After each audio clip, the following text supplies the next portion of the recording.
All right. Well, welcome to the session here today. In this particular session, we're going to be talking about applying visual design best practices in our reporting. So I'm just curious as we get started, let's do a little survey. How many in the room do we have? Would you say you're like a BI developer or a BI analyst?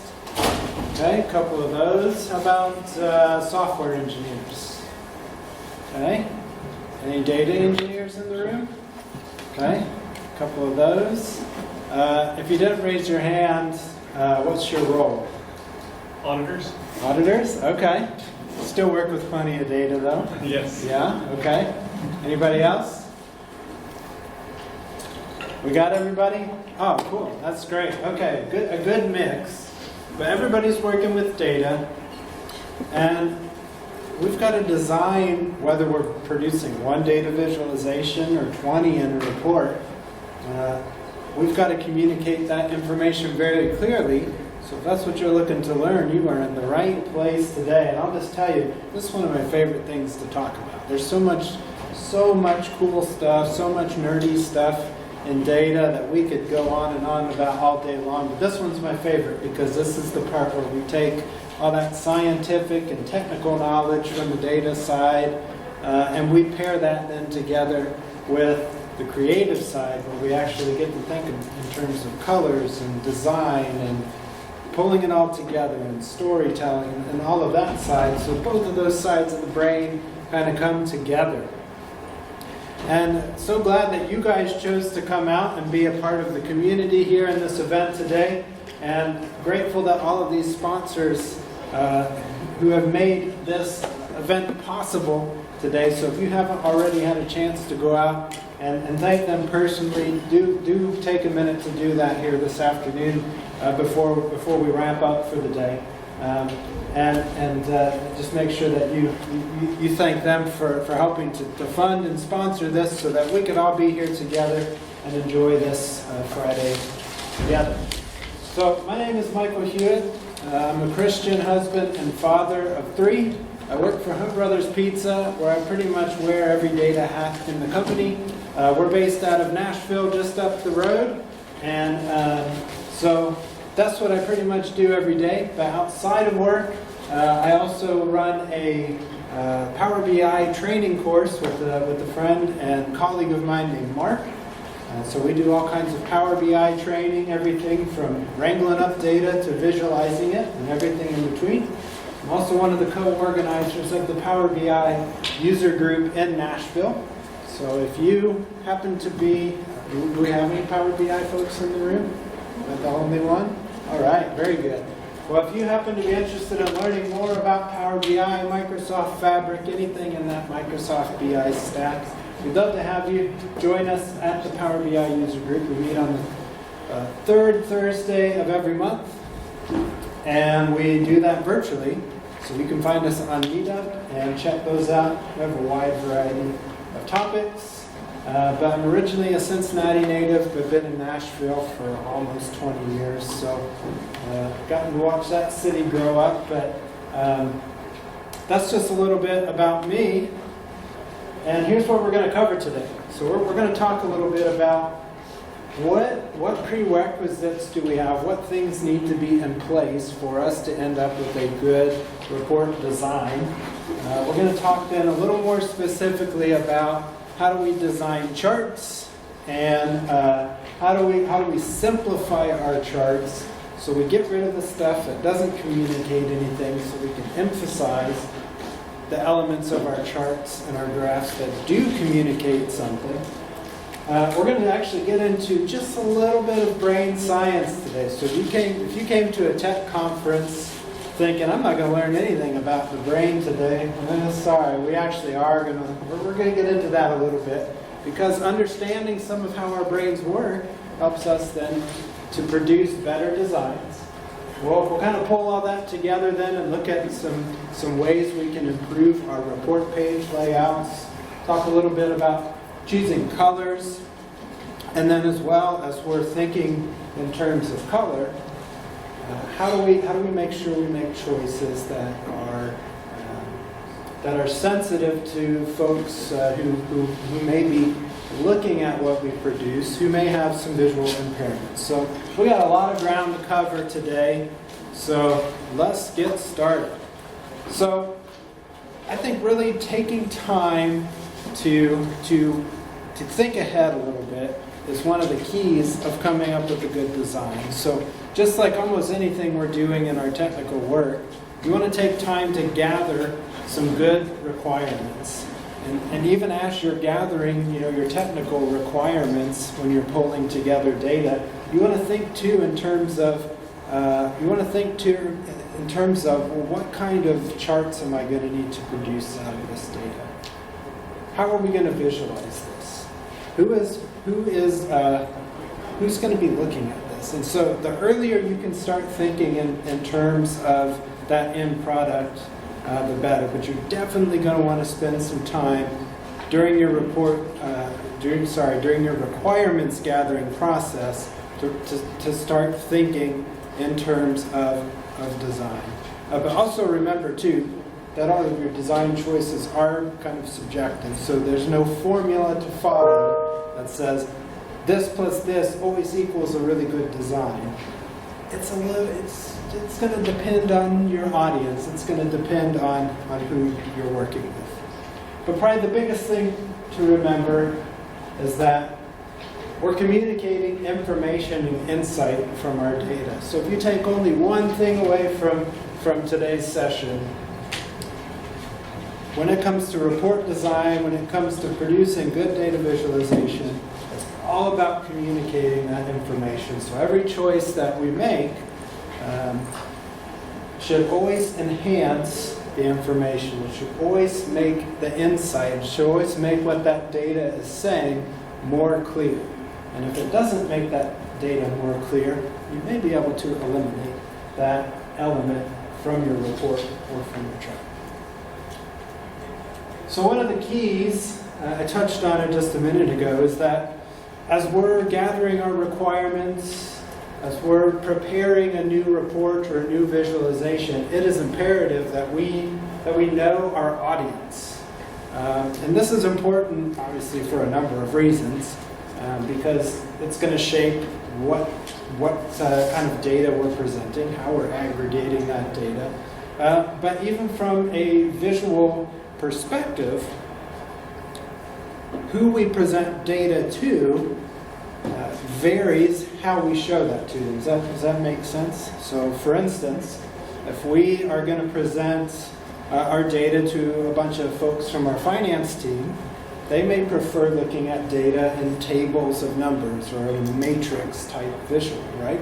Because that's how a lot of finance people tend to kind of come up through their schooling, through the different roles that they hold in finance, right? Used to looking at data in that way. So being aware of that can help you as a designer, as an information designer, to say, okay, so I probably know that as we're working through this, if my primary audience is finance, they're probably going to want to look at a table. So I should start thinking in terms of producing that type of visualization. Where if you're working with, say, a C-suite, they may want highly aggregated data. They don't want to see a whole bunch of numbers most of the time. Some of them do. But they want to see pretty charts. They want to see the bars and the lines and different trends. And so you can start thinking more visually in those terms. And so understanding of that about the different audiences is a succinct way of saying that is that you want to learn that audience's visual literacy. You want to understand what they're used to looking at, what's going to serve them the best. And if you don't know, and you're still in that requirements gathering phase, you can ask some questions. What charts do you like looking at? How do you like to see your data? And that will help you to understand, that will really help you to understand what they're looking for and be able to deliver something that's going to bring value to them.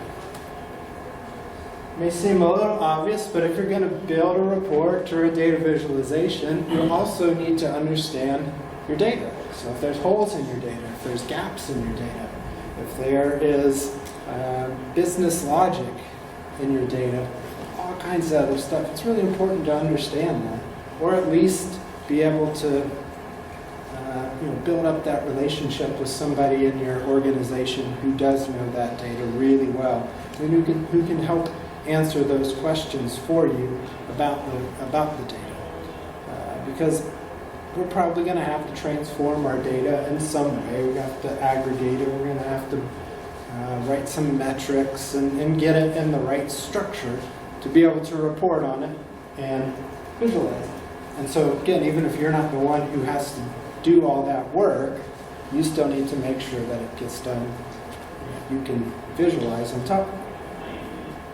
And along with that, it's important to understand the data story. And you might say, well, Michael, shouldn't those two things kind of just go together? If you understand the data, don't you already understand the data story? And I used to think that way, and I then realized after a couple of years of holding an analyst role, well, not necessarily. The data and the data story are a different thing. Our data is data. By itself, it doesn't really tell us anything. But what we want to do is explore that data and find out what the data is trying to tell us. That's what exploratory analysis is. So to understand the data story, you may have to spend some time exploring that data, understanding what that data is trying to show us. Study the trends. Study how the data breaks down in different buckets, different product segments, or across different regions, different categories, to understand what it's saying to us.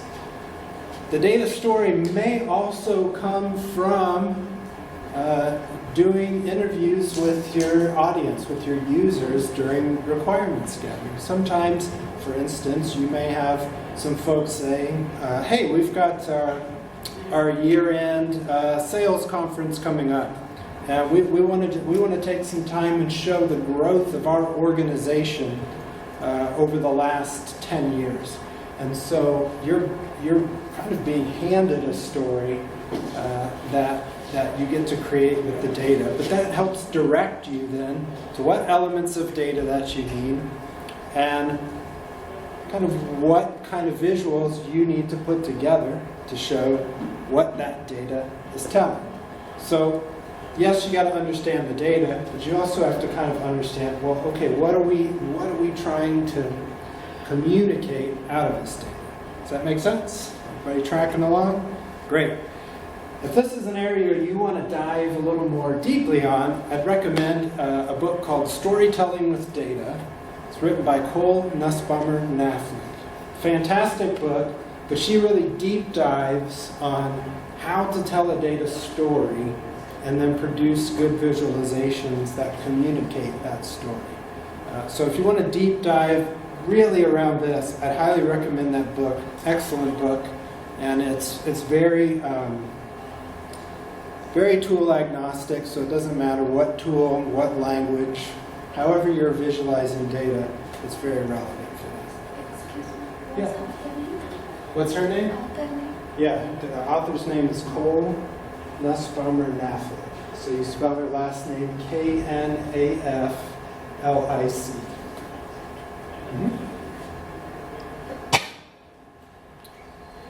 So as you're walking through, kind of gathering all of your requirements, it's also very important at this point to select how you're going to present your data.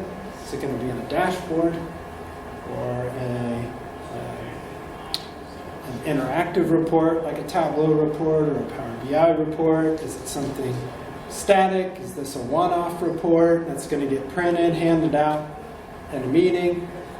And then it doesn't need to be refreshed. Obviously, that's part of reporting, is understanding how you're going to report on it. But the earlier you can know that, the better to understand what's coming at the end of the road here. Okay, so you definitely want to make sure to understand that presentation format. And then choosing the correct charts, I think, comes after that. Sometimes I think we get really excited when we're going to visualize data, and we want to just skip. We want to get handed, hey, I need this report for this meeting in 3 Fridays. Yes, let's start visualizing things today. This is going to be so much fun. We forget to go through some of these other steps and really understand what we're trying to produce. We throw out some charts and somebody's like, what is, I don't know how to read this. This isn't what I was looking for. So by putting this step kind of near the end of our requirements gathering process, we make sure we get all the information. We've talked to everybody, we've had the meetings, we've gone through what can be sometimes the tedious steps of reporting before we've gotten to choosing our charts. Because at this point, choosing the chart is almost like choosing the words that we're going to speak if we're telling, if we were writing, say, a short story. And so we don't want to necessarily choose the words first before we know where we're trying to take the story. We want to choose the words, we want to choose the charts that are going to most effectively tell the story that we're trying to tell. So it may sound a bit like a shameless plug, and I promise it's not, but there are so many great resources out there to help you choose the correct charts once you get to that step. And I've compiled a few that I think are the best and that are really thorough in helping you to do that. And you can find that on my website, michaelhewitt.net/choosing charts. So if you're looking for some different types of references, and there's a variety on here, don't hesitate to look at that. I still use these all the time, and I produce reports. That's what I do for a living. So yeah, take a look at that, and if you find anything else that maybe I don't have, or you have some other resources, let me know, because I always like looking at that stuff. I could nerd out on visuals all day long. So throughout the rest of our time together today, I'm going to show some different examples. And most of my examples are created in Power BI. That's the tool I use the most.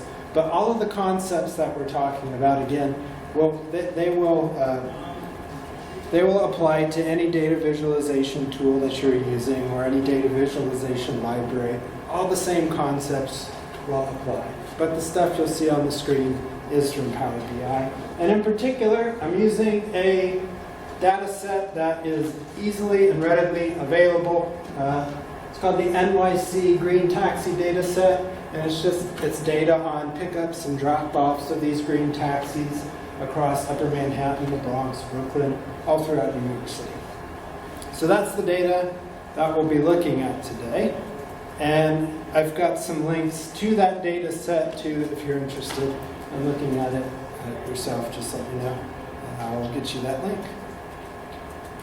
So one of the first things that we can do to communicate our data visually is actually kind of starting at an individual chart. So as we're designing each of our charts, whether we're putting one on a page or one on the tab of a report, or many, one of the best things we can do is really simplify our charts.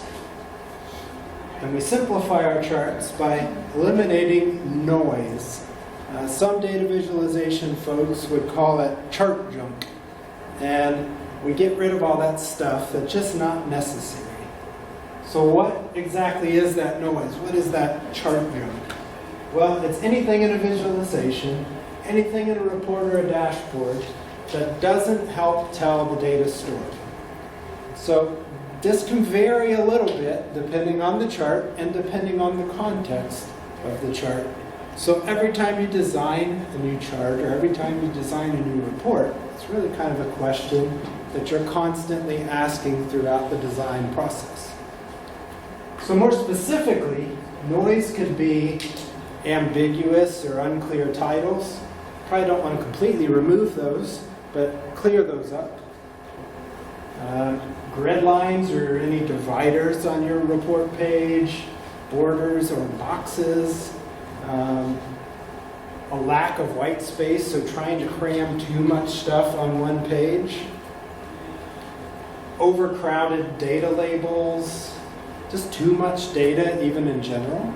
Oftentimes can cloud up your report, can cloud up your visualization, make it really difficult to read. So one way too you can tell if something is noise is just look at it and pay attention to what your brain's doing. So you're kind of looking at it, ooh, my brain is starting to hurt. If you're saying that to yourself, then you probably need to go through and look, okay, what can I remove that makes my brain not hurt anymore? That's an easy way to do it. Or if you see a report or a visualization, you go, oh, that's really simple. Stop and say, okay, what is it about this visualization that makes it easy to look at? Why doesn't my brain start hurting right now? And notice those details. A lot of folks in the data visualization space will say, most of our job is about the details. It's about noticing those little things that maybe not everybody will notice, but the more we pay attention to those things and take care of those little things, whether somebody calls out, oh, hey, you eliminated those grid lines and that made that easier to read, or made this chart easier to read, whether they recognize that or not, subconsciously they notice, oh, hey, Joe always makes something that, man, they make some really good charts. So those little things all kind of add up and make your stuff look more professional and generally, like I'll keep saying, easier to read. So let's take a look at an example, and it's real simple. We're looking at a chart that tells us how many pickups were made in the top 10 green taxi zones. So we stand up at a real simple column chart, and this is by default. If you create any column or bar chart in Power BI, this is exactly what you get out of the box. And I know it's very similar if you created this in Excel or Tableau or some other tool. It might be slightly different, but generally you're going to see something that looks like this. So what is the noise in this chart? It's not terrible out of the box, but our title, not super obvious. So if I didn't have the text in the upper right-hand corner of my slide, we may not have the complete context about what our chart is about. If we look at this chart right away, we don't necessarily know what the values are of each of these individual columns. We can kind of guess based on the values on our y-axis. But at a 500,000 scale per grid, we're not going to get a very accurate answer. And even the grid lines themselves can also be a bit noisy. They're fairly subtle, so they're not super noisy.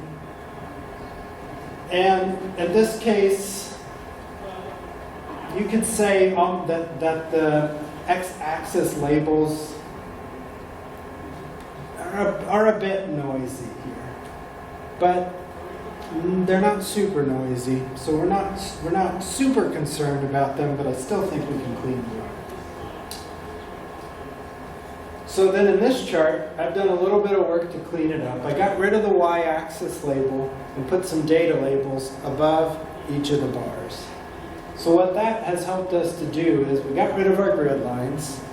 So that in and of itself, even though they were subtle, cleaned the chart up a lot. But now we also have a better understanding of what value each of those bars actually represents. So a lot of times adding those data labels and formatting them in a way that they're easy to read, but they're not necessarily the thing that jumps off the page and screams at you, that can help communicate a lot of information. Also in this case, bolded the title and made it a little bit more descriptive. Number of pickups in the top 10 green taxi zones. So in the previous, the default title was just taxis by zone. But here I made it a little more descriptive. So by giving a more descriptive title, I could get rid of the title under our x-axis labels, makes it very clear that, oh, okay, if I'm looking at the top 10 green taxi zones, that must be the name of all of our zones, right? So just some little things that just got rid of some stuff in our chart, wasn't really communicating anything, or at least not communicating it in the most effective way, and cleaned it up a little bit. This is a little bit easier to read than the previous one. Subtle, maybe, yeah, but still improved. Okay? So with that, take that question and just always ask it all the time. What noise can I get rid of here? If I went through this one again, there might be something else I'd change, but I could deliver that and feel pretty good about it too. So with that, let's talk a little bit about Gestalt's principles of perception. There's some really cool things in here that we can lean into that all of us do naturally, and we're gonna create better data visualization, better reports if we'll lean into these principles. So, don't want to get too deep into what is Gestalt, but it's a school of psychology and a theory of perception. Plenty of information out there about this, where it came from, and what it's all about. But at a high level, for the sake of our talk today, just kind of understand that it's all about shape and form and pattern and configuration of different elements. So there's a lot of different principles that come out of this particular theory, this particular psychology. And depending on where you go to research it, there may be more in their list than what I'm showing here on the screen. We're not going to focus on all of these today, but I just want to highlight a few of them, and we'll go through them fairly quickly so you can see how these apply to data visualization. The first one that we'll look at is the law of closure. So even though we know that this is kind of a dashed line that's making a circle, our brain is able to see this and perceive that as a complete circle. So even though there are holes, we still understand that's a circle.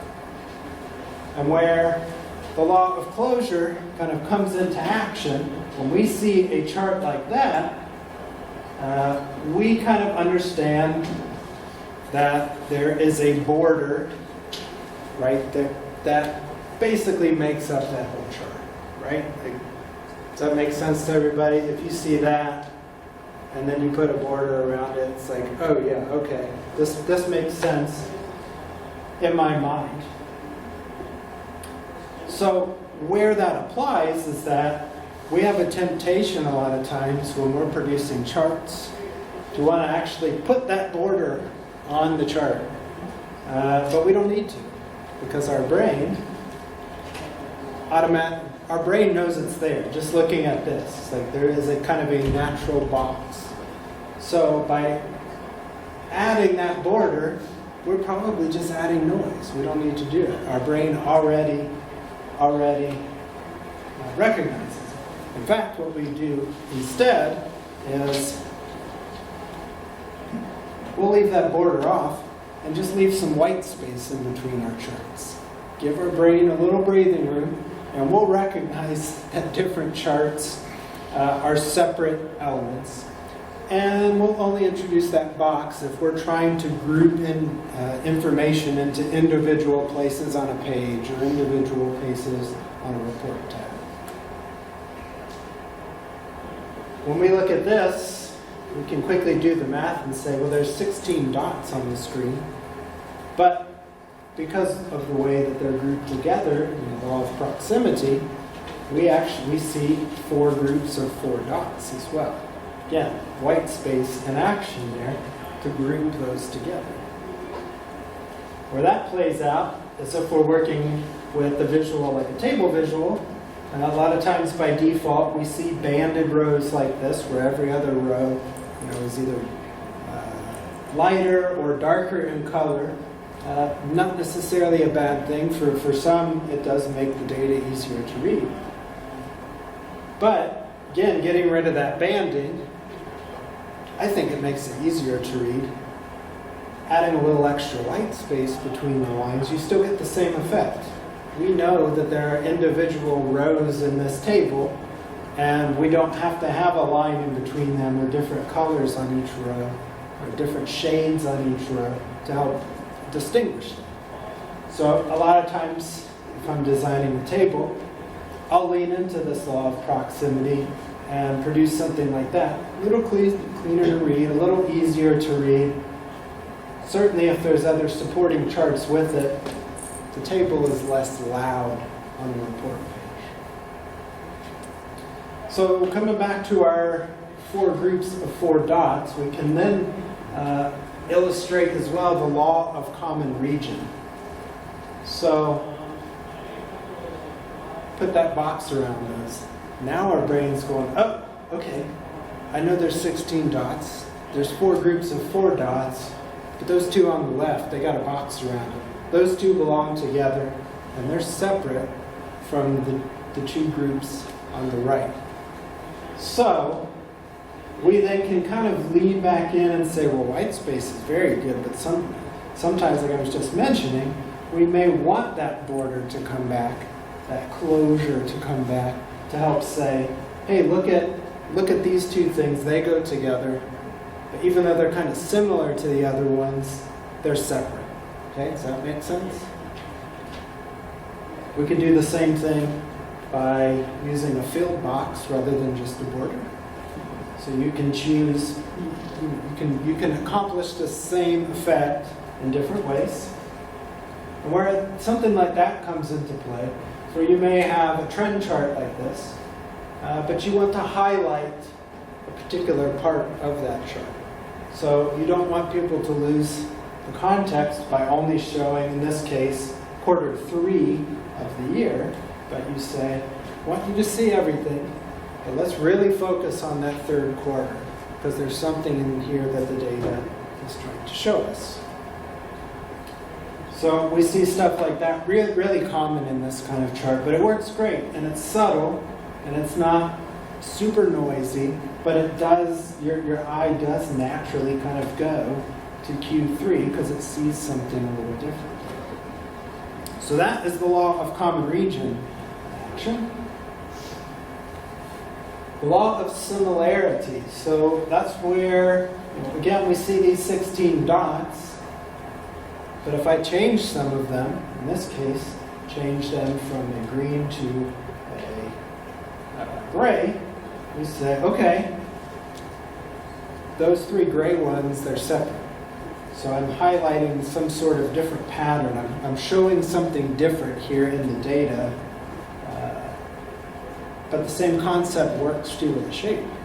So now I say, oh, wait, I got a bunch of dots, but I got 2 squares. So stuff's kind of grouped together, but those 2 are different from the rest of the data that I'm trying to show.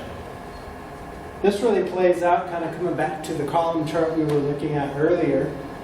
Perhaps I want to differentiate some of my different, in this case, taxi zones by what borough they're in New York City.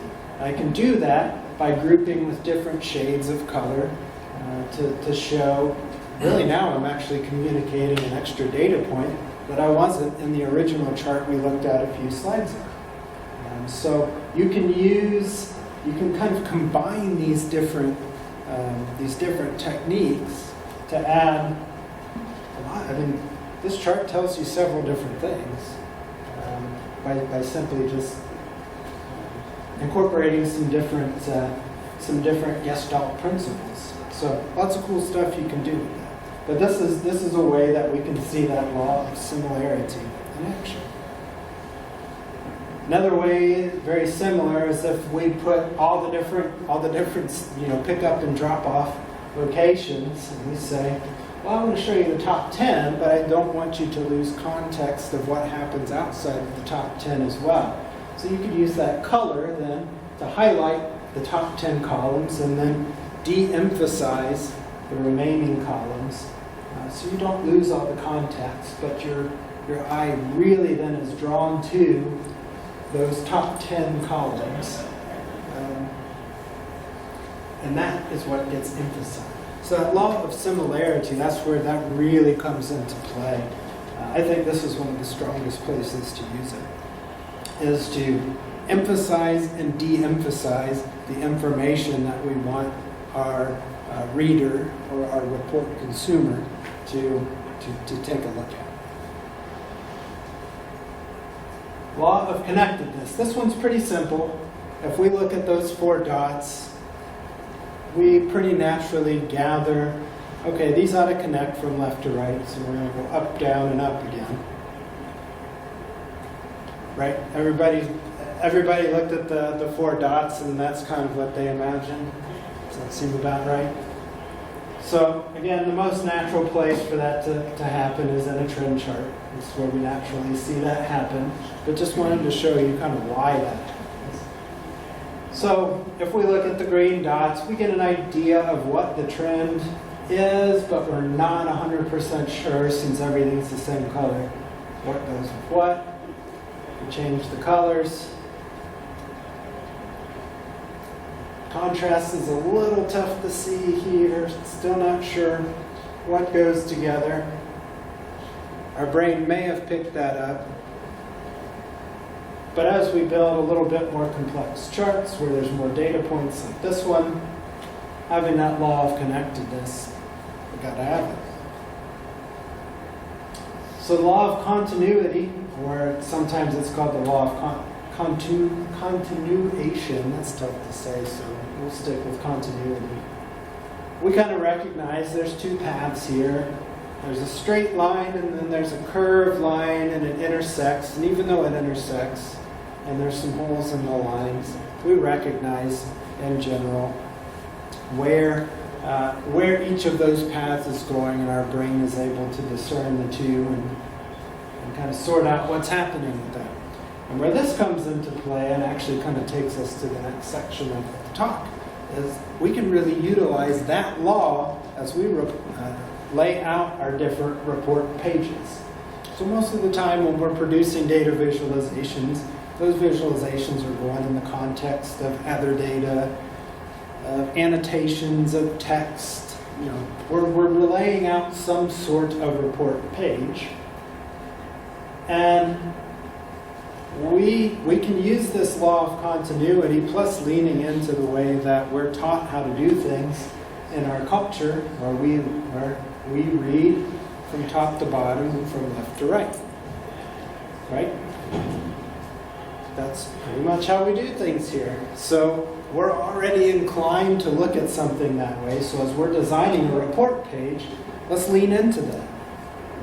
Now, there's a variation on that where you kind of could look at it almost like this E shape, or sometimes in some design circles I've heard it called like an F type shape. Either way you do it, it's the same kind of concept, top to bottom and left to right. So we can look at that and say, put my most important information at the top left. Okay? So that's those key things. If somebody only looks at this for 10 seconds, I want them to get the most important piece of this data story. Put our least important information at the bottom right. So, one note on this. I notice a trend. This is very common when you're designing reports. In fact, if I ask you guys this question, I bet you'll probably answer what I have in mind. What is one of the most common things that you see at the top left corner of any business report? Any guesses? The logo. Yes, company logo. The most humorous way I ever heard anybody talk about that was, is that really the most important thing? I'm pretty sure who you're making this report for knows where they work. And I thought, well, that's kind of funny. But even though they were making a joke, the point is worth noting, because is that really the most important piece of information on that report? Probably not. So if you have a company logo, I would say don't put it at the top left. Maybe if you're handing it to some clients and it's, some very important information about your company, well, that might be a good reason to drop that logo up there. But if it's an internal report, drop the logo altogether or find a place elsewhere on the page that you can put something that's going to communicate more data more quickly. So to kind of look over this in some examples, let's take a look at some quick requirements here. So I just want to know things like, if I'm going to build a dashboard out of this green taxi data, are my customers actually using our taxis, or are folks kind of starting to lean towards these ride shares? I want to get a better sense of, are there some changes that we can make operationally to make getting a taxi more convenient?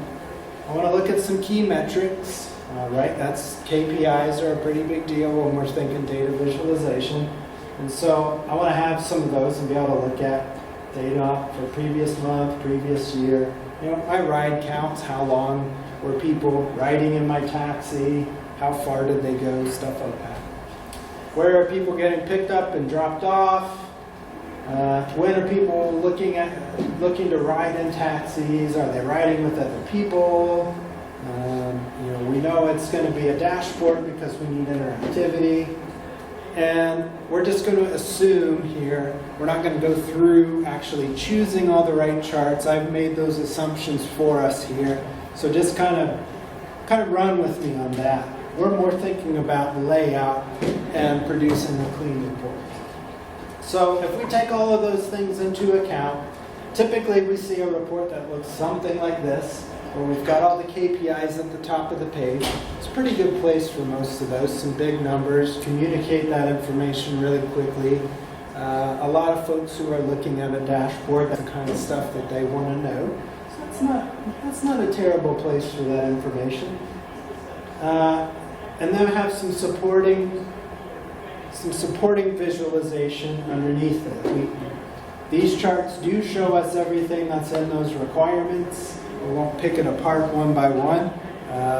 But in this case, I think there's some noise. I think we can clean this up to make this more effective. So in particular, I think this page lacks some overall context. So we've got some titles, but we just don't have a complete sense of what those requirements were that explain why all of this is put together. These KPIs are in a decent spot, but they feel a bit dominant to me. They feel a bit big, like they're taking up a lot of real estate. And because of that, and because of just the way they're formatted out of the box, they just feel too loud to me. I don't really feel like our titles are the most descriptive.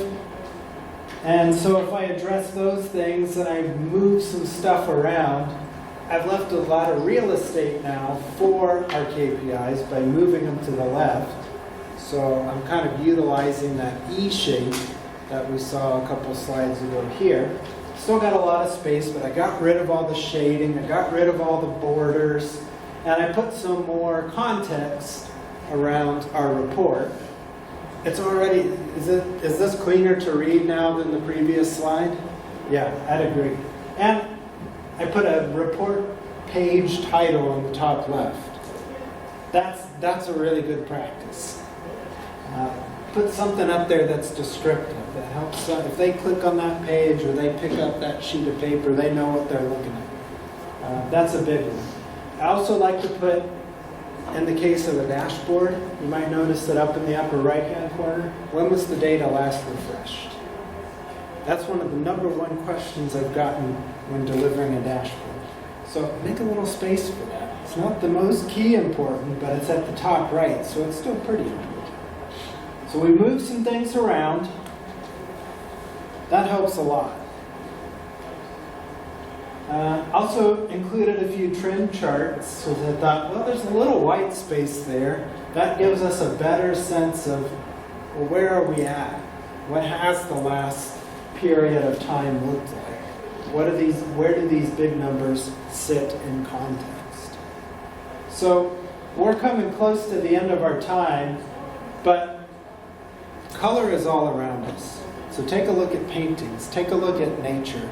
But the thing to know about color is be very intentional with it. Don't overdo it. You may even want to start designing in grayscale and add color very slowly, so that too much color makes your report super loud. It makes it hard to look at. It can be very busy. If you use a few colors selectively, the color will be more effective. Here's a couple places that you can grab some inspiration from to help you design a color palette. I've got some examples. I'm going to skip kind of through some of these examples of how to do it. But tools like Adobe Color are excellent. And so when I apply that technique and I say, get rid of all the rainbow that Power BI automatically gave me, and I just say, well, okay, I'm working with green taxi data. Let's use the color green. Do some simple shades. Even that cleaned up the report a lot more, and I'm able to focus attention on the different data points that I want to show people. Now keep in mind that there are a select, about 9% of people do have color blindness.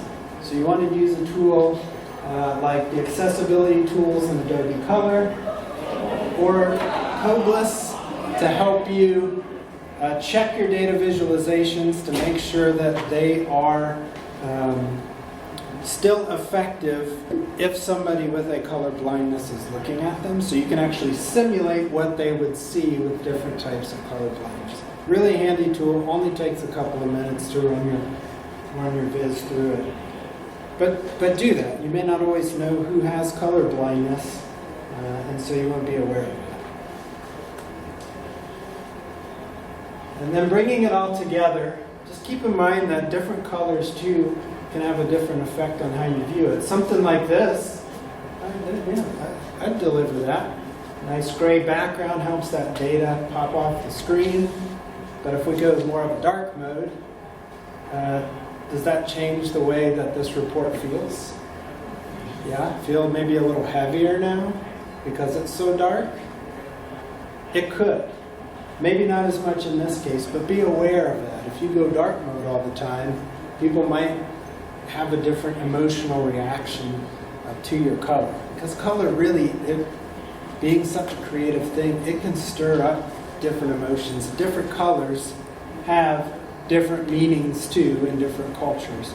So just be aware of some of that kind of stuff as you're designing your report pages. And by the way, I don't think there's a right or wrong choice on either of these. It was just more to illustrate. I think you could deliver either one of these reports effectively.